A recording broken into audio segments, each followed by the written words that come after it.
sa hangin, tumindig at magsilbing liwanag.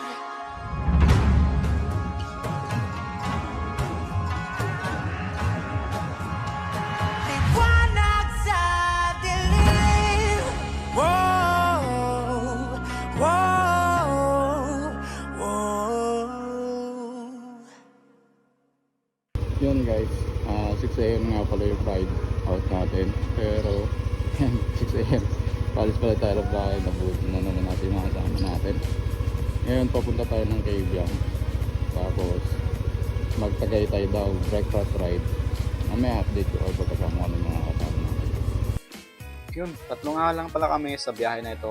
Ayan si Lucas, then check na lang namin mabuti yung mga tire pressure ng gulong namin para safe kami sa biyahe. Dapat maganda yung PSI ng gulong kasi alam niyo naman, cave lang yun, madaming bangin. Yun, pagkatapos nga namin maghangin, syempre ride out na at ingat kami sa biyahe.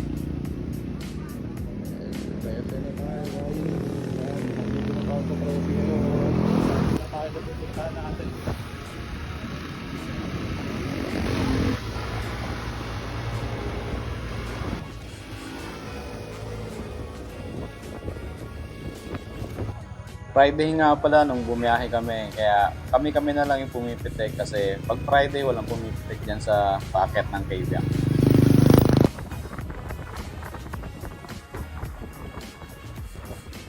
Kapag nakita niyo nga pala yung sign na yan, ibig sabihin malapit na kayo sa Cavian Tunnel. Kita niyo naman yung pag na yan. Dahil dyan, naging solid yung ride namin at enjoy namin yung biyahe. Ang sarap talaga magmotor. Sobrang ganda ng tanawin, mapayapa at wala kang iniisip kundi ang biyahe mo.